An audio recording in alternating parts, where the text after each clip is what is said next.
We talked about Zack Ryder and Nick Nemeth and crossing over to WWE and vice versa, WWE talent crossing over into TNA. And we see that in AEW, of course, with New Japan, with CMLL.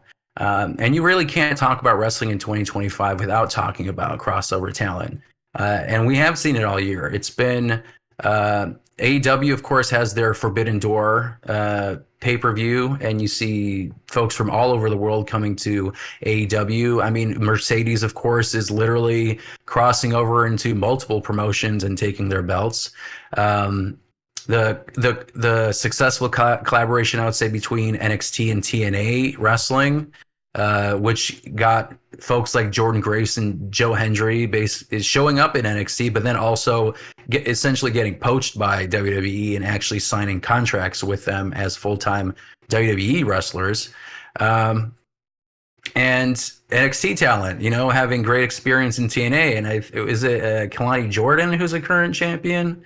Yeah. Knockouts champion. So lots of positive stuff there going. And it does sound like a dream for fans, but we do want to ask the hard question for this main segment. Is this explosion of crossover talent ultimately a good thing for professional wrestling? On one hand, it delivers amazing dream matches that we all want to see. And on the other hand, maybe it dilutes the product, or we can ask that question. Does it dilute the product? Does it hurt the identity of smaller promotions?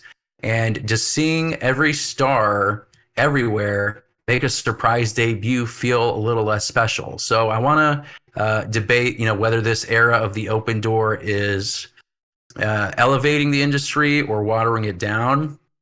And I guess we can start with, the fans' perspective and, the concept of the Forbidden Door and whether it maintains its hype. So when it comes to, the oversaturation argument, AEW wrestlers, or AEW has wrestlers from New Japan and CMLL, and they regularly appear, especially around the Forbidden Door season. And then, of course, WWE NXT and the TNA partnership, we see a lot of frequent talent sharing. And like I said, Jordynne Grace, Joe Hendry. David, do you feel like there's a risk of Forbidden Door fatigue? Do you feel like seeing non-contracted talent frequently on weekly TV make the eventual pay-per-view or big debut feel less special? Or do you feel like it serves, do you feel like it's a necessary preview for like dream matches? Kind of tricky. I feel like it's like overall good. I don't feel like it should give away too much, but it's all about like kind of like the timing of everything. Like, like for example, like Joe Hendry showing up on NXT and then showing up at the Rumble. Like I feel like that happened too fast where like now he's officially NXT, but it's like took a little bit. And WrestleMania. Yeah. And Mania. Yeah. And so, like, for him, he should have just been here after that. So you feel like that buildup was too long? Like, they should have blown their load sooner instead of, like, just teasing? Yeah, like, if they did it, they should have done it kind of like Will Ospreay, where, like, they brought him in, they kept him, like, he did his thing, they let him disappear for a little bit, and then they brought him back. And then he came back, and then he came in full time. Yeah, I think Joe Hendry is a good example of that, because I feel like you have like this tease, and maybe I'm sure it's contractual. Of course. I felt like the writing on the wall was that he was going to go to WWE once they started putting him in the Rumble, giving him a Mania spot against Randy Orton. And of course, all the frequent appearances on NXT, he seemed like an inevitability. And I wonder what how those conversations go.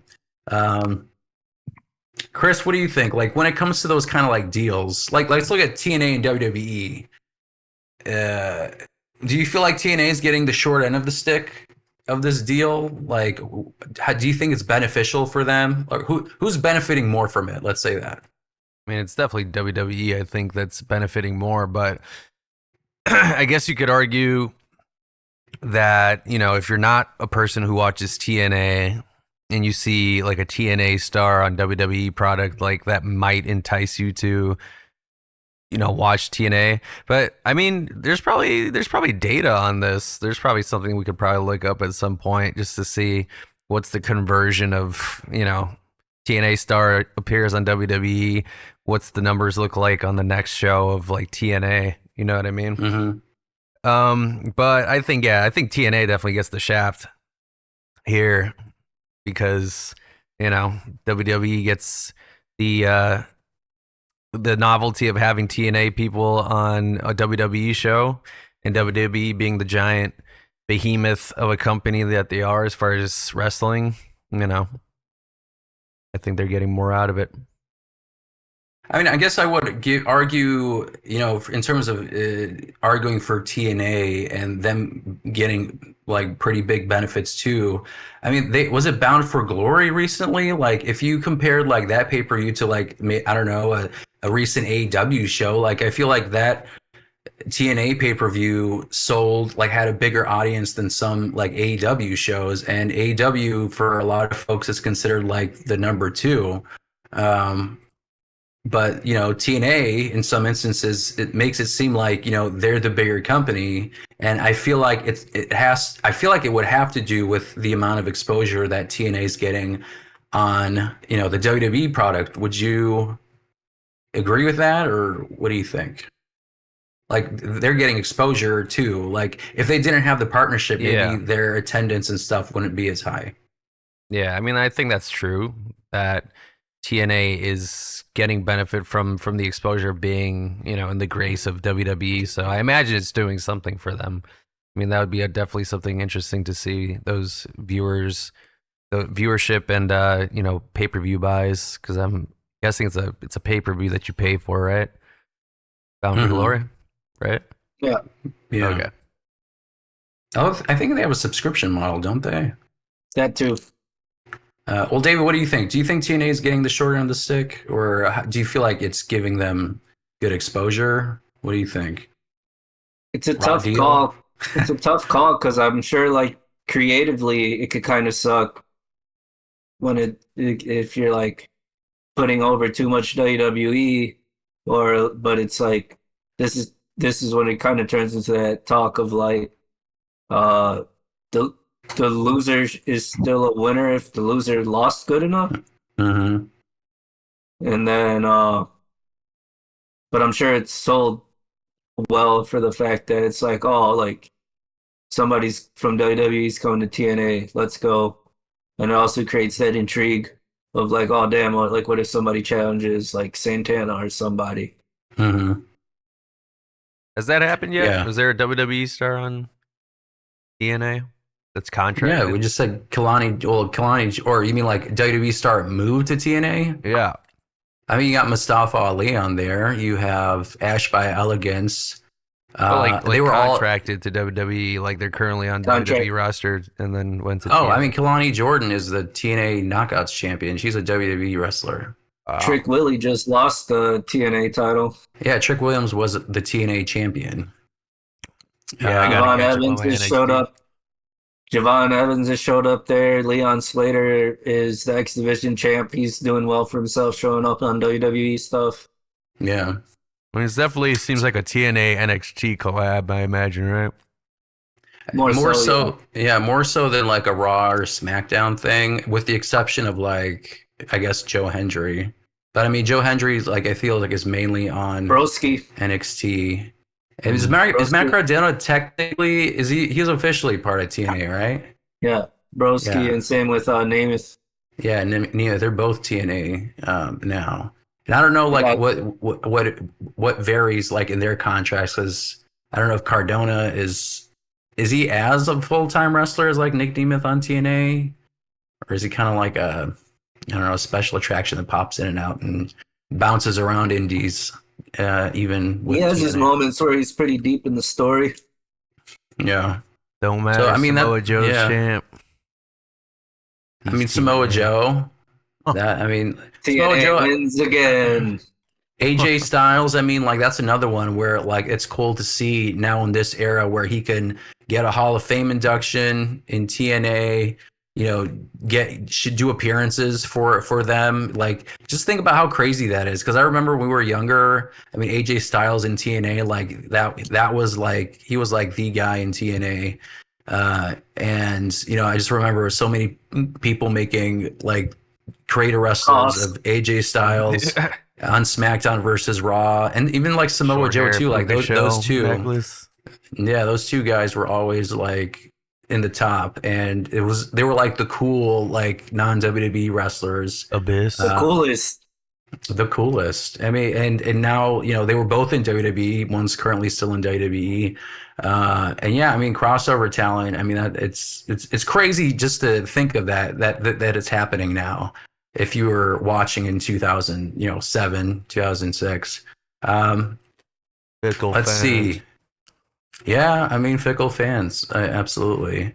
So I mean like AEW, like they do crossovers and build angles, with New Japan and CMLL wrestlers, and I feel like it's sometimes on short notice, which I feel like can, like it's like a temporary storyline, and then it kind of goes away. I don't know, Andres or David, what do you guys think? Like, do you feel like the crossover partnership, even though like it generates buzz temporarily, do you feel like it forces a company like AEW to like pause its own long-term creative plans in lieu of like a dream match that's going to happen at Forbidden Door, and it's like a story that's like for 3 or 4 weeks, and then they fuck off, and it could be used for something else. I mean, there's nothing wrong with short programs. Yeah. But it's like it goes down to the spacing of everything, which I feel like is a recurring theme of my answers today. But it really does Right. apply to a lot of things. Right. Like the answer is like it depends on a lot of these scenarios. Right. But yeah, that'd be like my big thing because it's like, okay, like let's just do crazy fantasy world booking right now, and it's like we'll use Punk. Punk finishes whatever heavyweight title program match, show's over, and then Cardona hits him with a Rough Rider, Mm-hmm. and it's like, are we gonna be like, oh, this is gonna be short, or are we gonna be like, oh shit, cool? Yeah. And I guess like to my point, I guess like trying to argue with my own point about AEW's problem with like sometimes creating a specific story just like for Forbidden Door pay-per-view because he's like it's a crossover show, like I gotta have matches with these wrestlers that don't normally show up on TV. What do I do? And then they put something together. I mean, like I guess for AEW, like the argument I guess I can make is their core product is where the best wrestle, and I think Tony Khan does really favor more like in-ring matches, exhibitions, tournaments, and I feel like that's a really big focus. And WWE generally focuses more on like storylines. They're all about Making it make sense. yeah, well, yes, making it make sense. Like New Japan, I mean, they're like pure strikers, like traditional wrestling type stuff. So I feel like maybe that really works with AEW. I don't know how it would work, like if New Japan had still a relationship with. I mean, yes, they do have a relationship with WWE, don't they? Or is it exclusive to AEW? It's a gray area. Yeah, I feel like it's a It's gray mainly area. it's mainly AEW on like the in-ring side of things, Right. but Japan's recently gotten like all the promotions on the same page, and WWE works with Noah. So like for example, like Tanahashi it probably won't happen, but they wanted to do another Tanahashi versus Nakamura. And since they can't do it in New Japan because of AEW tie-ups, there Right. was like a small consideration of doing it for Noah. Mm-hmm. Found a loophole. Yeah. But yeah, I mean, I guess going back to my point, I feel like the New Japan style and I guess the AEW style, where it focuses a lot on, just wrestling and tournaments. I feel like, I guess that does benefit I guess it does work for them. Like if you did the same logic for like WWE, for example, if it was just like maybe a one-off, I don't know if it would work as well for WWE because I feel like people in WWE are so used to now, storylines that connect with each other, things with backstories. And, sometimes like Tony Khan, when he's making things, it's like, oh, well, they both had this amazing match or feud, I don't know, 10 years ago in some indie show that you should probably remember. And it's amazing. But there's no proof. There's no footage of. But if you were there, you had a great time. And it's amazing. And people, I mean, people eat it up. I mean, I don't know if the audience ticket sales reflect that, but I mean, I guess there's an audience for that, right? Yeah. So I guess like that crossover style where it's like a one-off season of Forbidden Door, one and done, it works for them. But I feel like for WWE that wouldn't really work if they were focusing on that, because their core identity, they always like to say they tell stories. It's all about stories. That's always the argument they make if you put a WWE suit in an interview, right? So I feel that's like why the TNA. Yeah, go ahead.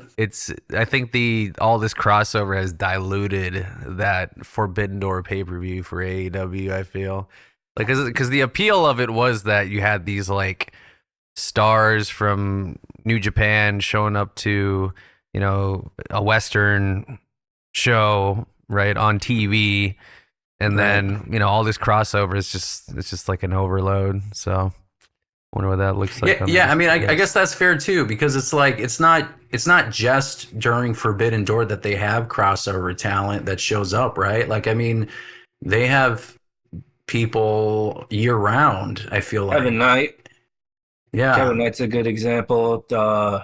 Takeshita is a WGP champ. Right. I mean, and I mean, like, oh my God.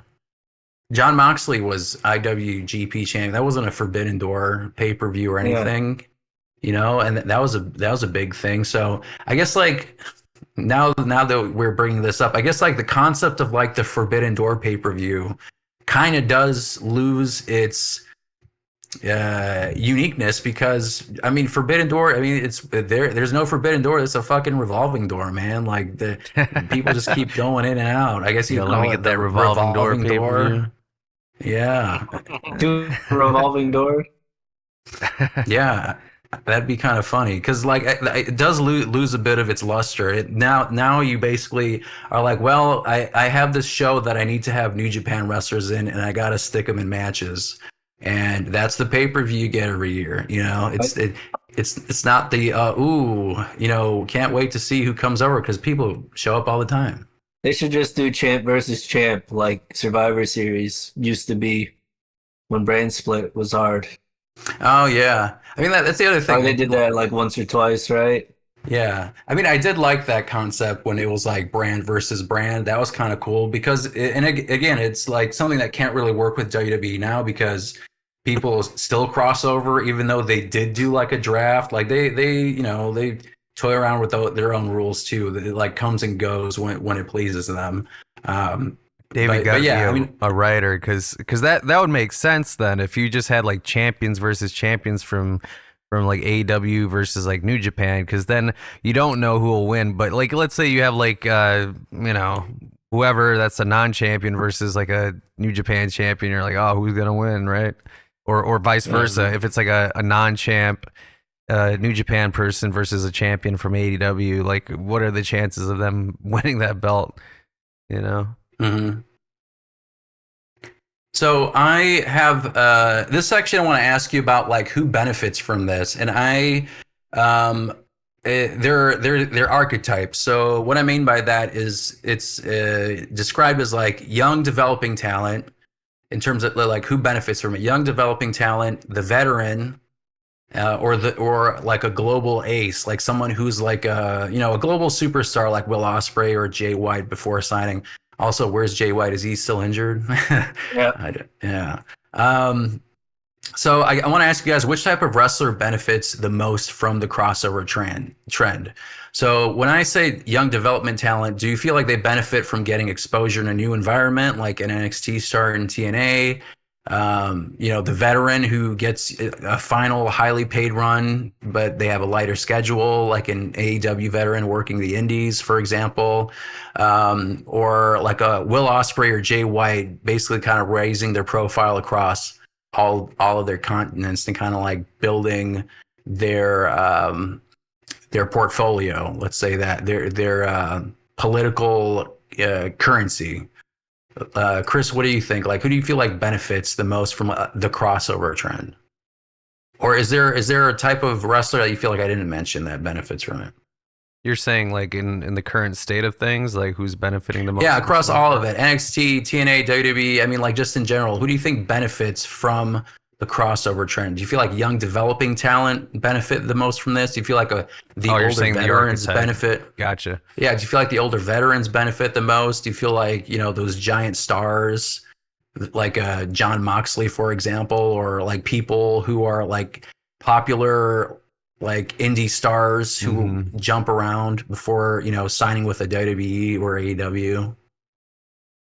I mean, it's definitely somebody like a Will Ospreay because they have this like whole career ahead of them. So, him coming from New Japan and then signing with AEW and then, being exposed to a Western audience, and I'm sure that contract from Tony Khan was pretty, elaborate.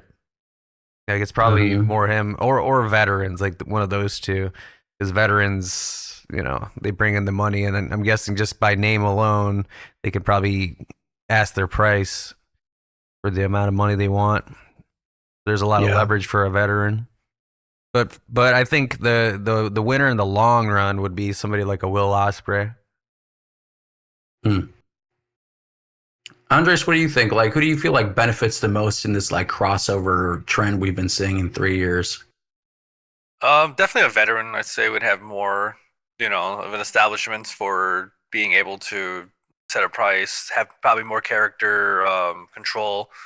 And then to Chris's point, someone like a Will Ospreay who is internationally known and, because has basically wrestled like all over the world and has like basically has his hand in all different types of promos and stuff, so knows how it really works out there when he goes out there. So like he probably doesn't need too much explanation of how things are in that country or how they do things in their promotion or whatever. But definitely veterans for sure, I'd say, because they know what they're worth, and if they definitely bring in the money, I mean, I went to for my friend's bachelor party a couple years ago. I went to Franklin Park and like a little like gymnasium, and what's her name? Sky Blue, her boyfriend, I forgot his name.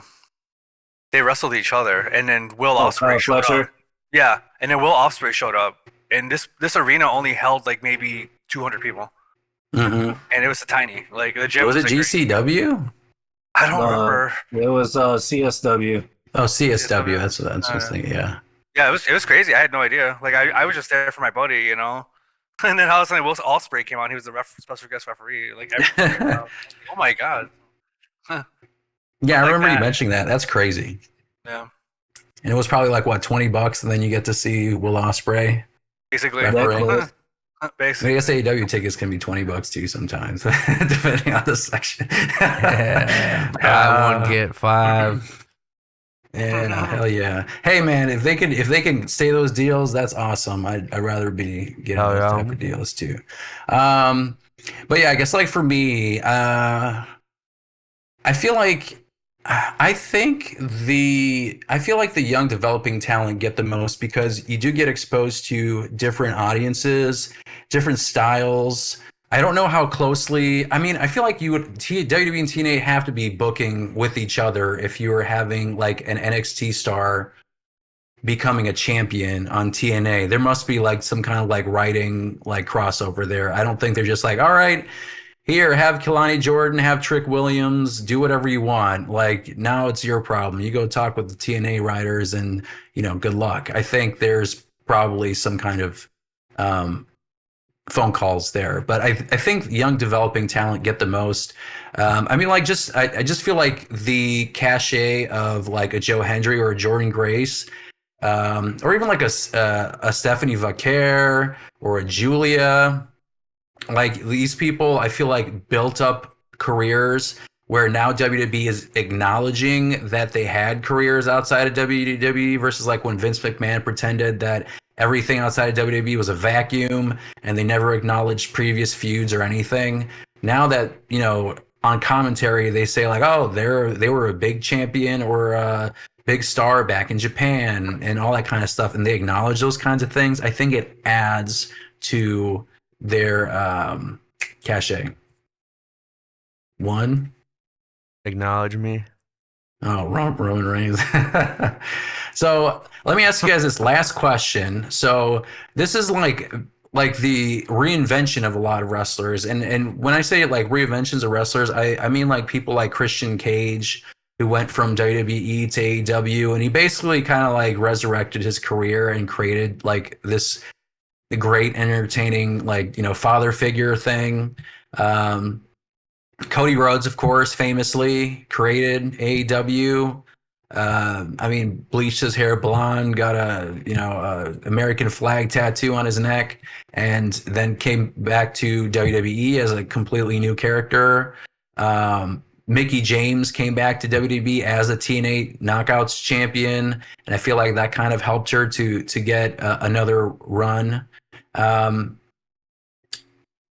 David, who do you think is like a current like upper card star in either WWE or AEW or TNA or NXT, any of them, any current upper card star that you feel like maybe can get a career defining like creative overhaul by moving to the other promotion? Or like Ricochet is another good example, or Blake Monroe, or Ricky Starks. Is there anyone else that you feel like maybe if they went to the other promotion can get like a makeover like that and be successful? Nobody off top. Yeah, I'm trying to think. Yeah, like I feel like everybody right now is good where they're at. Like I don't see any of like, like other than okay, if Samoa Joe could come to the top of the card if he left AEW, but as of Full Gear, it doesn't look like that's happening tomorrow. No. Like John Moxley, maybe, like with his like just shaved head, like that, just like the current version of John Moxley in WWE. I think all the Death Riders, like everybody. Yeah, but I think that maybe would work just because that would be so. Would be like an crazy invasion angle. Yeah, Balor. Finn Balor. Balor could use it, but he's happy, so that ain't happening. Yeah. Styles retiring ain't happening. Yeah, Styles is retiring. Jericho, I guess we can say that. Yeah, come back, Jericho. reinvent himself again. That seems like it's gonna Nakamura. happen. Yeah, Nakamura would be good. Nakamura would probably be somebody that'd be really good for LA Knight or Eli Drake in that aspect. Yeah, there's some good ones. There's some good ones. Because he was already TNA champ. Who? Eli Drake, LA Knight. Eli Drake. Oh yeah, that's true. During the dark ages of TNA, but and it wasn't also I forgot Mickie James's husband's name. Aldis. Nick Aldis. Yeah, he was champion too, wasn't he? TNA. Yeah, and he was an NWA champ. He put over Cody at the original All In. Oh dang. Man, talk about a small world. Yeah, he's part of the All In lore. And now he's a SmackDown GM. I think he can wrestle, but What do you think Maybe they're just waiting WWE? WrestleMania. What do you think WWE would do with a Swerve Strickland in his current form? I think that'd be interesting because I mean he left. Did they fire him or did he leave? I don't remember. He got released. I think he got released. Yeah. Oops. And yeah, I mean, like talk about like a career reinvention for him. Like he got super popular and made him look like a main eventer in AEW. So He's him also coming back to gained, like, WWE. 40 pounds. Yeah. I mean, like he's another one where I feel like he could potentially be like the Cody Rhodes treatment, where he left, became a bigger star, and then if he came back to WWE, they could push him. But again, it's like they have, again, all of these rosters now have so much talent. I mean, like Carmelo Hayes is kind of stuck in purgatory. I feel like it's kind of, maybe he's getting a push right now, I'm not sure, but it just seems like he's been in the Mizverse for the longest time. And like you have talents like that and they're not really, doing too much with them. So I'm kind of worried for someone like Swerve Strickland that Mercedes Moné, WWE. Yeah, I mean, I feel like she currently became a bigger star because of all these things that they're doing with her, with like the 13, 14 belts. I think they did make her a bigger star. I like how we can't decide on how many belts she actually has. 15, 13, 14. Right. I mean, by the time this releases, she might add another one. Yeah. True. But I guess she couldn't beat Chris Statlander, which is actually, that I feel like that also helps Chris Statlander too, because that's like you beat the lady who has 14 belts or That was an 13 awesome or- intro. I'm so glad she brought That was the alien third shit try. back. Yeah. That was the first time Stats beat Monet in 3 matches. Yeah. Was that the first time Mercedes lost to Tony. AEW? Oh, right. Tony Storm. Yeah. Damn. Did you watch But March? I mean, yeah. I watched a little bit of it, but not the whole thing. Saw that intro? You like cartwheeled or somersaulted through the like this like spaceship or whatever. Is that like her original entrance, or was that new? Yeah. Shit's a callback to her original stuff. Oh, Definitely dang. repackaged better. Yeah. That's cool. I gotta see it then. Yeah, that's awesome. But I mean, Chris Statlander, I don't know. I feel like she needs more time to bake, I guess. Tony Storm is another one. I feel like if she went back to WWE, she would be a big star. I think you'd if have- Bayley went over, it'd be good for Bailey. If Bailey went over to AEW, Yeah. I I'm think not so, saying too. that she would, but I think it'd be some good matches. I think so too. But I feel like if Tony Storm went to WWE, she would have to do like that movie star gimmick, because I can't think of her doing anything else except that. I mean, I don't know what you'd call her. I mean, Tony Storm is Tony Storm, so she could use the name Tony Storm, but I guess she can't call herself timeless, so it'd have to be, I don't know, Tony Noir. yeah, or something like that, something movie related. Tony Noir, like something that starts with T, timeless. Timeless. Titillating Tony Storm. I don't know. Timeless love bombs. I mean, they're gonna be some good tag champs, I think. It's a good tag team. Yeah. Gimmick. So that's another one. I guess before we wrap up, Andres, I want to get your thoughts. Who do you like? We probably listed a good chunk of them. Was there anybody that we were missing that you feel like maybe can like benefit from a jump to another promotion like Christian Cage did? Fucking Big Boom AJ, bro. Nah. Get the fucking Rizzler, bro. Hell yeah. I mean, at least they put on entertaining matches every time. I'll give them that. Yeah. I mean, it would be interesting to see, like, I don't know, maybe like Asuka jump to AEW maybe somehow. I don't know what they're. Oh, yeah. That'd be some hard hitting matches. Somebody would. She'd be in the blood and guts match. Like in the Yeah. Forbidden Door. Yeah. Alone. Yeah, alone. Throwing the glass, fluorescent light bulbs. Yeah, Asuka's a good one. I was trying to think of. MJF. Yeah, there you go. MJF. I was Oh thinking. yeah. That's a good one too. Or maybe even Will Ospreay going to WWE. I feel like they could market him pretty well. Like they know how to market Penta. Like they could market Will Ospreay to be like this giant flippy superhero type person. He knows the too. grind though, bruv. Yeah, That's I don't know true. if Triple H knows the grind. Yeah, but Matt Cardona said, Zack Ryder's dead until he saw those crisp dollar bills, No, it was a storyline. Was it? Yeah. Well, I mean, yeah. Well, either way, I think Radio started playing. for Will Ospreay, I mean, like he said that, but I honestly think he'd probably still go to WWE if the price was right. I don't think he would. Cha-ching. Yeah, I don't see him not taking an offer from that. Come on, I guess over, we'll see. Kenny.